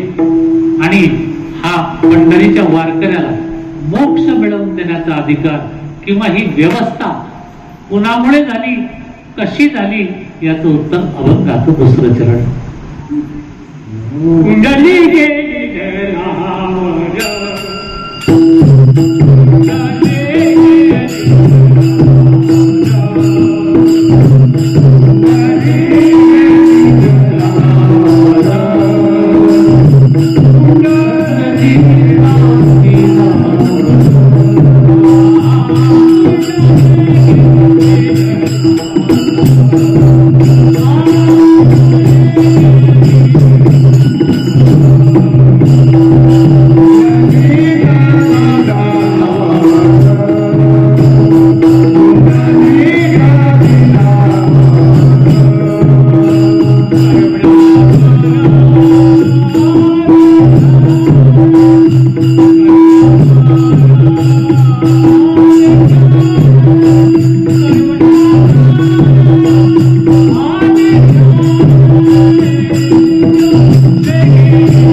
ही व्यवस्था जर कोणी केली असेल तर पुंडलिका दिलावर किंवा पुंडलिके दिदलावर असे दोन पाठ आहेत. पण पुंडलिके दिदलावर हा पाठ चालत नाही या अभंगात. त्याचं कारण सांगतो. पहिल्यांदा पुंडलिके दिदलावर असं जर म्हटलं तर पुंडलिके या शब्दामध्ये मराठी व्याकरणाच्या दृष्टीने तृतीय विभक्ती येते आणि अकारांत येतो. पुंडलिके या शब्दाचा अर्थ होतो पुंडलिकाने. इथे पुंडलिकाने वर नाही दिलाय, इथे देवाने पुंडलिकाला वर दिलाय. म्हणून शब्द काय पाहिजे? पुंडलिका दिला वर. परंतु गाथ्यामध्ये दोन्ही पाठ दिलेले आहेत बरं का. पण आपण म्हणताना काय म्हणावे? पुंडलिका दिला वर. कारण पुंडलिके म्हटलं तर त्याचा अर्थ होतो पुंडलिकाने. मराठीच्या व्याकरणाच्या दृष्टीने आता मी शिक्षकी पेशात असल्यामुळे तुमच्या लक्षात आणून देणं माझं काम आहे बरं का. तसं माझा मराठी विषय नाही आहे, गणित हा विषय माझा आहे. पण तरी कीर्तन करतो म्हणून मराठीचं थोडंफार ज्ञान असावंच लागतं. आणि महाराष्ट्रात सध्या मराठीवर किती वाद चालू आहे, मोर्चे काढणे चालू आहे. काय दुर्दैव आहे, मराठी भाषेचं राज्य आणि इथे मराठी माणसालाच मोर्चा काढावा लागतो. शासनामध्ये बसलेल्या लोकांनी त्यांना थोडी लाज वाटली पाहिजे की मराठी माणसाचा महाराष्ट्र असताना त्या महाराष्ट्रामध्ये मराठी माणसालाच मोर्चा काढावा लागतो आणि त्याचं जे मराठी बोलत नाही त्यांचं समर्थन करणार सरकार येते. तर याला काय म्हणा? कुठला तरी विरोध त्याच्यामध्ये पाहिजे. आपल्या राज्याचा, आपल्या भाषेचा स्वाभिमान प्रत्येकाला पाहिजे. म्हणून अशी कोणी प्रवृत्ती असतील की जे मराठी भाषेला सोडून अन्य भाषेला महाराष्ट्रात येऊन मान देत असतील किंवा त्यांना समर्थन देत असतील, अशांचा मी जाहीर निषेध करतो. विठ्ठल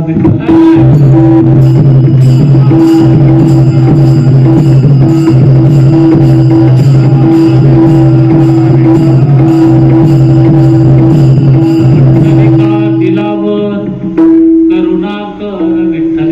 आमचा विठ्ठल हा करुणा करणार आहे, दयावान आहे, उदार आहे. त्याने काय दिला? वर दिला पुंडलिका. आता पुंडलिकाला वर दिला तर पुंडलिक कोण? हे माहिती करून घ्यावं लागेल. हा विठ्ठल कोण हे माहिती करून घ्यावं लागेल. तर मृत्यूलोकी एक नगर त्याचे नाव पंढरपूर. मृत्यूलोकात एक नगर आहे त्याचं नाव पंढरपूर आहे. पण आता मृत्यूलोकामध्ये पंढरपूर नावाचे बरेच गाव आहे. तुम्ही औरंगाबादला गेले तर छत्रपती संभाजीनगरला, तर संभाजीनगर ओलांडता म्हणता MIDCच्या पुढे एक पंढरपूर लागतंय, त्याचं बी नाव पंढरपूर आहे. इकडे बाळक म्हणून त्याला प्रति पंढरपूर म्हणतात. पंढरपूर नावाचे अनेक गाव आहे. म्हणून नुसतं मृत्यू लोकातलं एक पंढरपूर याच्याहून पंढरपूर सिद्ध होत नाही. जम्बूद्वीपा माझी एक नगर त्याचे नाव पंढरपूर. जम्बूद्वीपात सुद्धा अनेक गाव असतील पंढरपूर नावाचे. मीरा भिवरेच्या संगमी एक पंढरपूर गाव. याला मात्र पुरावा मार्ग लागेल की भीमा आणि मीरा नदीचा संगम जिथे आहे तिथून पुढे जी आली तिला भीमा नदी म्हणतात. आणि भीमा ही जिथपर्यंत आली तिथं पुंडलिकाचं मंदिर झालं.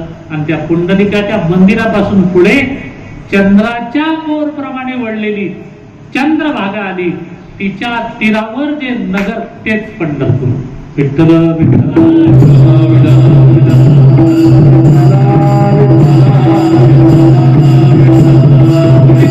पंढरपूर आपल्या लक्षात आलं. मग पुंडलिक कोण? तर पुंडलिक हा त्या चंद्रभागेच्या तीरावर वाळवंटामध्ये स्वतःच्या आई बाबांची सेवा करत होता. एक साधा सामान्य माणूस आई वडिलांची सेवा करत होता. आई वडिलांचे पाय चेपत होता. ती बातमी कळली द्वारकेमध्ये कृष्ण परमात्म्याला. कृष्ण परमात्मा म्हणजे असा कोण माणूस आहे की जो देव धर्म सोडून माझ्याकडे दर्शनाला येणं सोडून स्वतःच्या आई बापाची सेवा रोज करतोय नित्यनेमाने. असा कोण आहे? जाऊ आपण पाहायला. एकटेने आले श्रीकृष्ण परमात्मा.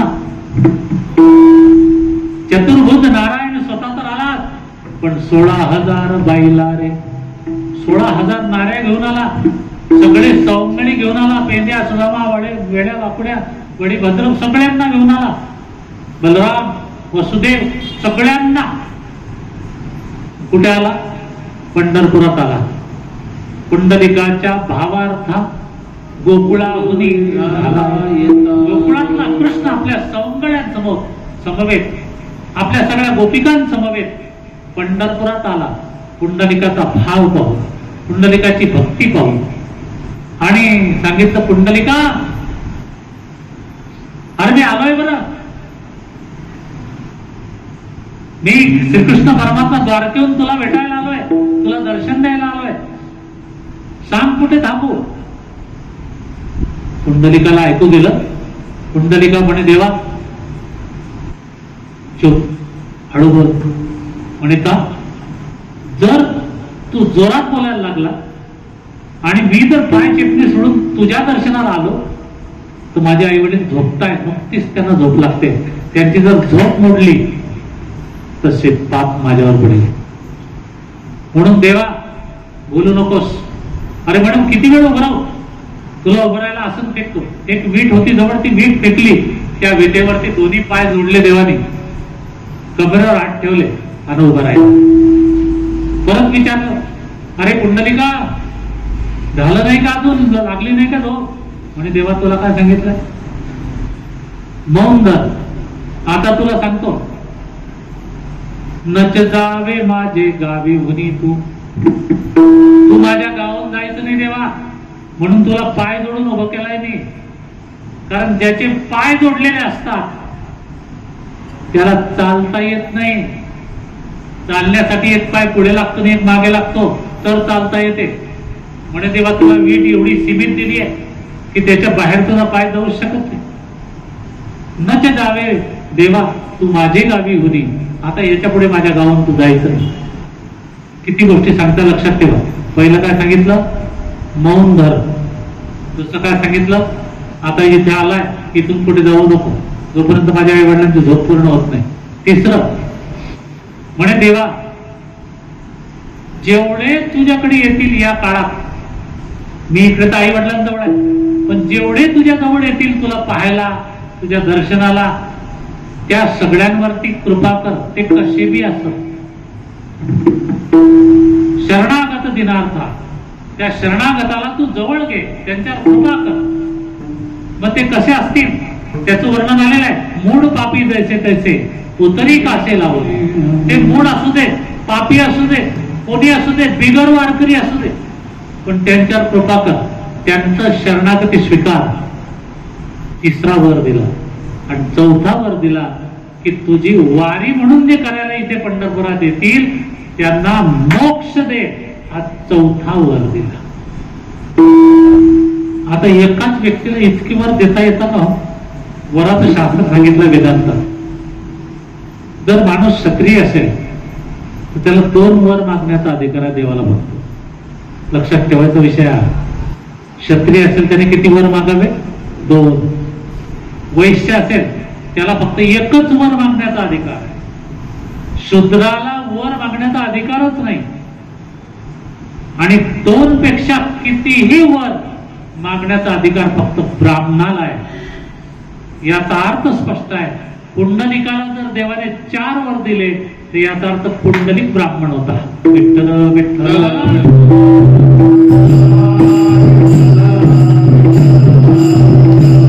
अशा पद्धतीने तो वर पुंडलिकाला दिला म्हणून वारकऱ्यांचा अधिकार केवढा झाला की ते मोक्षाचे अधिकारी झाले. आणि तेवढंच नाही तर पुंडलिकाने वर मागत असताना मूड पापी जैसे तैसे उतरी गासे लावणे, हे सगळं जे घडलं ते कोणामुळे? तुका म्हणे खरे झाले, तुका म्हणे खरे झाले, तुका म्हणे खरे झाले,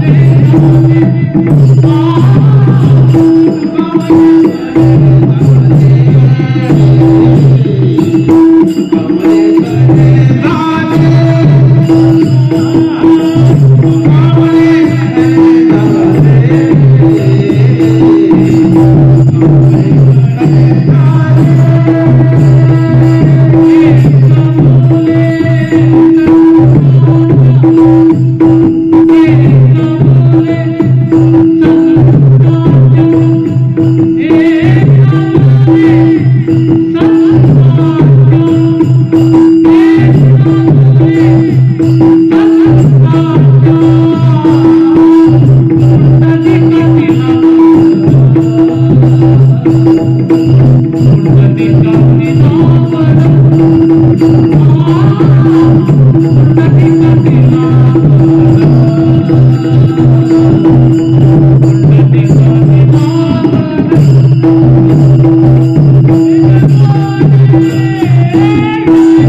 खरे झाले एका बोले संतांच्या पुंडलिका दिलावर करुणा कर विठ्ठल.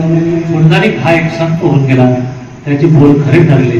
देवाला जे जे वर मागितले ते देवाने खरे करून दाखवले. एका संतामुळे शक्य झालं.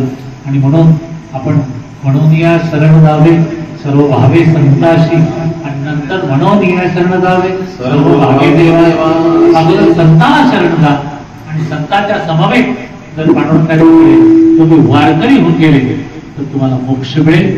वैकुंठवासी आमचे परममित्र आदरणीय वैकुंठवासी जे विक्रम रामू चौधरी यांना खऱ्या अर्थाने मोक्ष प्राप्त झाला असेल यात माझ्या मनात शंका नाही.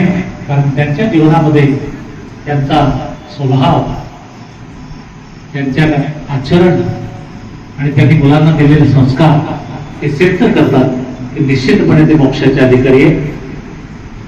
एवढंच नाही तर त्यांच्या पश्चात त्यांच्या कुटुंबामध्ये त्यांच्या अर्धांगिनी त्यांना देखील परमात्म्याने पूर्ण आयुष्य सुख समाधानाचं जगण्याचं सामर्थ्य द्यावं. चौघही मुलं अनंतराव असतील, प्रदीपराव असतील, संजय भाऊ असतील किंवा नितीन भाऊ असतील, या समस्त चौघ भावांना आणि बहीण कोकिळा यांना सुद्धा देवाने सुखाचे दिवस जगण्याची शक्ती द्यावी.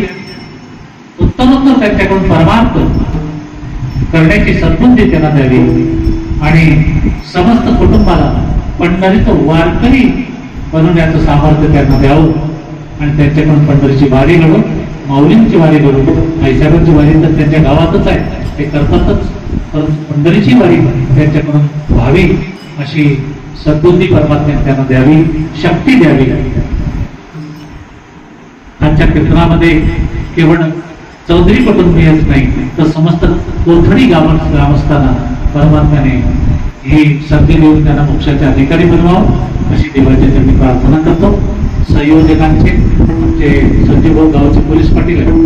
मी पण पाटीलकी केली आहे माझ्या गावची, पण मी 1-1.5 वर्षात सोडून दिली, कारण आमच्या गावामध्ये दंगलग्रस्त गाव होतं. 15,000 मुसलमान, 4,000 हिंदू, त्याच्यामुळे दंगली जास्त व्हायच्या. मी म्हटलं याच्यात काय ठेवलंय, तेव्हा 75 रुपये मानधन होतं पोलीस पाटील. आता पाटील मला जरा चांगले दिवस आहे, पगार चांगला आहे, तेव्हा 75च भेटत. जाऊ द्या सोडून ते. म्हणजे माझ्या घरातला शेवटचा पाटील मी, कारण आजोबा पणजोबा नंतर माझे काका नंतर मी शेवटचा पाटील. नंतर मग कॅटेगरी लागली, परीक्षा झाल्या, ते अमुक झालं तमुक झालं. पण पोलीस पाटील ते नुसते साधे पोलीस पाटील नाहीये, ऑनलाईन पोलीस पाटील आहे. प्रत्येक गोष्ट त्यांना ऑनलाईन समजते आणि ते जिथं समजली तिथं ते मदतीला धावून जाणारे पोलीस पाटील आहे. त्यामुळे ते माझ्या डायरीमध्ये त्यांचं नाव अग्रक्रमाने, ते केव्हाही जात असताना येत असताना मला भेटतात आणि आध्यात्मिक चर्चा करत असतात माझ्याशी. समस्त कुटुंबावरतीच ते संस्कार बाबांनी निरंतर भावूक केलेले आहेत. त्यामुळं निश्चितपणे त्यांचं या ठिकाणी नामोल्लेख करणं मला आवश्यक आहे. समस्त कोथळी ग्रामस्थांची संख्येने कमी असते तरी गर्दी लोक जास्त आहेत, आणि त्यामुळे ही सेवेची संधी दिल्याबद्दल तुमचे ऋण व्यक्त करतो. मृदंगासाठी यांची तब्येत बरोबर नाही, जेवण केलं पण तब्येत बिघडली, पोट बिघडलं, चालले गेले, पण देवाने सांगितलं नाही तू वारकरी आहे, ये वाजवायला, पुन्हा आले. आणि यांचं काय उभय आहे का उभं राहण्याचं. हे सगळी मंडळी सावगडीची, आमचे कुंदास असतील, हे सगळी मंडळी हे हा संप्रदाय चालवत आहे. हे नव्याने तुमच्या गावात एक सुंदर गायक तयार झाले. यांनाही भगवंताने सुखाचे दिवस द्यावे आणि ज्यांच्या माध्यमातून हा आवाज तुमच्यापर्यंत गावापर्यंत पोहोचला ते आमचे रमेश भाऊ सदैव सुंदर आवाज देतात. त्यांनाही धन्यवाद. छोटासा मृदंगपणी त्यांनाही धन्यवाद. सगळ्यांचे ऋण व्यक्त करून सेवेला पूर्णविराम. Thank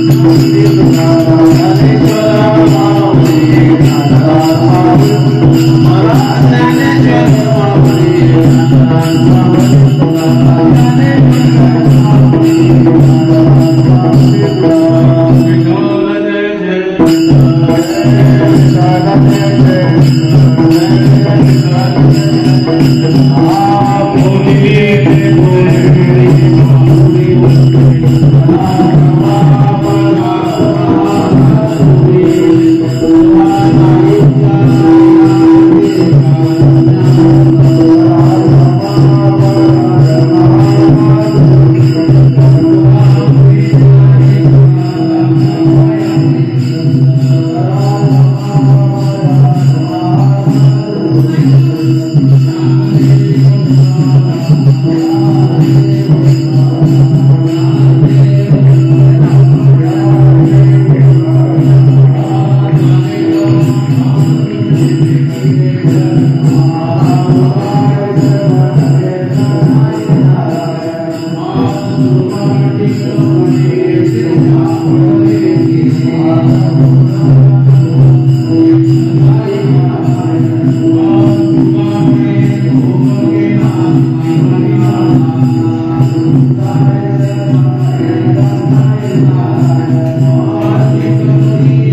मागू दे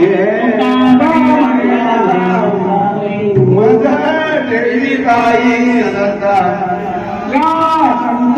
जीवनवी मज दे आणि तुझे काही मागू देवा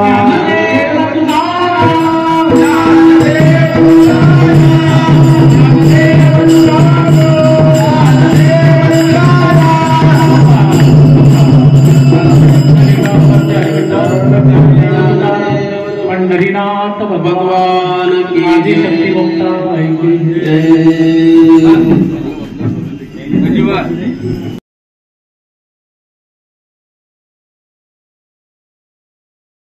वया श्री हरीला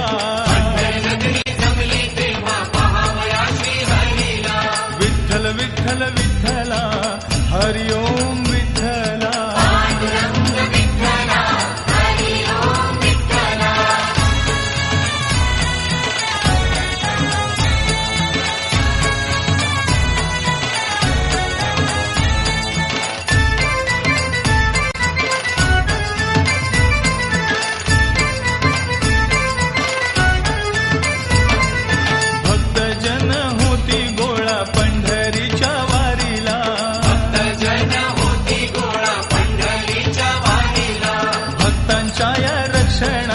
धावला तू विठ्ठला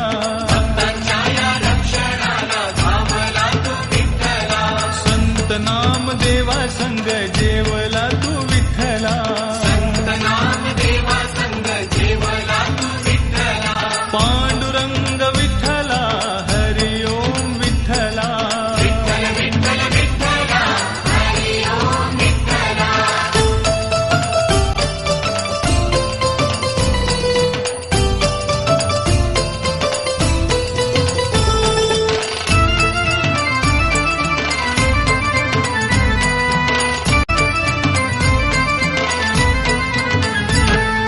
गोपाळपुरी जनाईसाठी गेला शिवा विठ्ठला जनाई सवे दळण तू दळले बा विठ्ठला ओव्या ऐकून जनाईच्या दंगलासी विठ्ठला विठ्ठल विठ्ठल विठ्ठला हरिओम विठ्ठला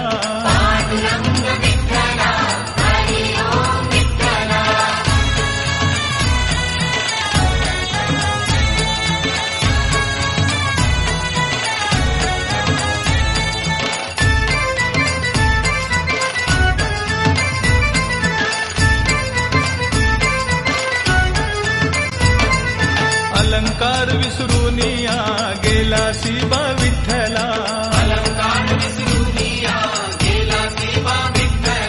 चोरीचा तो आळजणीवर आणीला बा विठ्ठला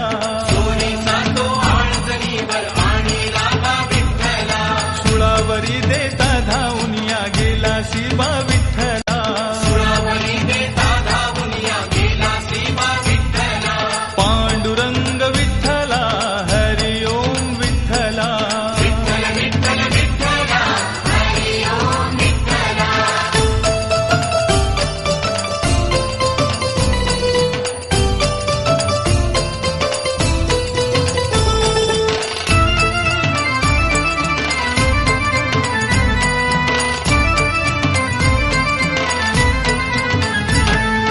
आषाढीच्या एकादशीला दिंडी चालली पंढरीला सखुबाई बोले सासूबाईला जाऊ चला